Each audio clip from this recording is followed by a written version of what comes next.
Welcome to our December edition of Let's Get Growing. I know you're getting ready for Christmas, but there's still things that need to be done in the landscape. In December, you don't need to mow unless you have cool season grass or weeds.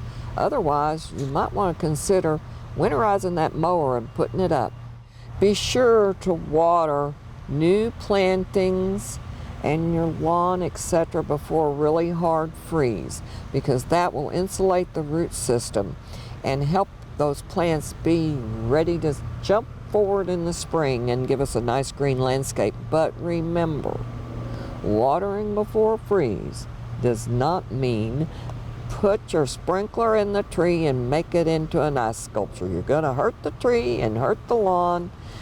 So just water the ground and keep it wet so that they're insulated. Okay, you can start your major pruning this month. And make sure to remove that mistletoe. When you take mistletoe out, remember you have to cut back at least a foot from the origination point of the mistletoe so that you're getting the whole root system.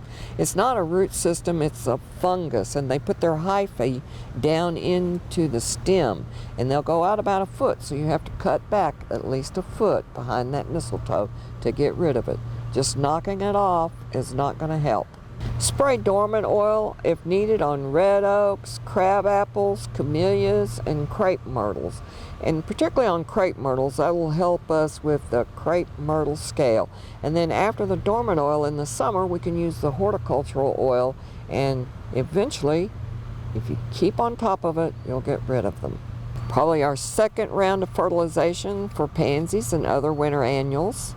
And then remember, mulch those bare spots in all your newly planted areas so that they're insulated and weed-free. Remember, Christmas is going to come and go, but our birds will always be with us, so let's feed the birds. This is an airplane plant that's been outside most of the summer, and we're ready to bring it in. So we're just picking it over and finding where we have bad foliage, and if you can see, I'm tracing it back to its origination point, and then I'm just going to give it a tug and it pulls off. But you can see it wasn't in very good condition. So we're just going to travel around, find the ones that look tacky, follow them down, grab hold, pull. So you're just going to go around. This is called pick pruning. So you're just going to pick it until you get most of the dead off. Look at all these little babies that we have.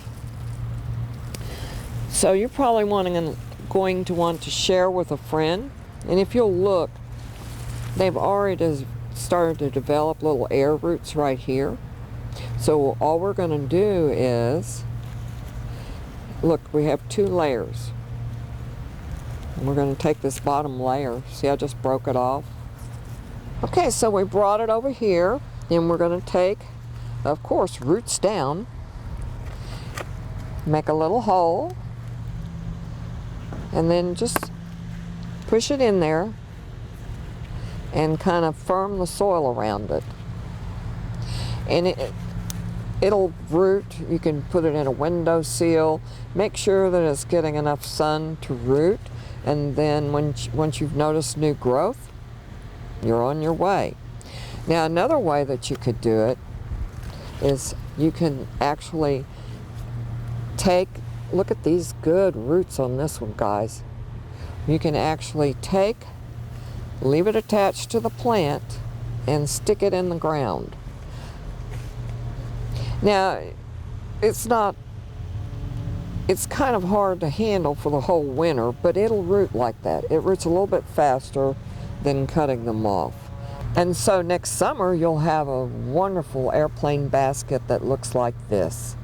Okay, this is called Wandering Jew.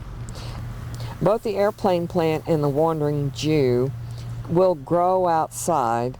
They'll freeze back during the winter, and then they'll bounce back for you in the spring, but if you want to bring these in and keep them all winter long, they're a little bit big to just bring in the house, so let's cut them back. So I pulled this little stem off, little runner, and as you can see, they're what we call leaf nodes. That's where the leaf hits the stem. So I'm going to break it right below a leaf node, and then make a hole and stick it in. And you can just keep breaking them off, stick them in.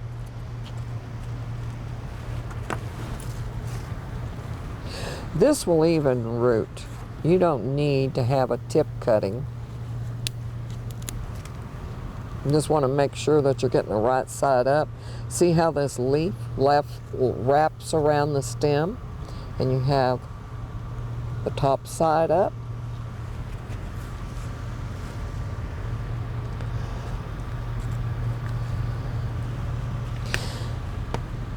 And that's it. That's all it takes to propagate at home.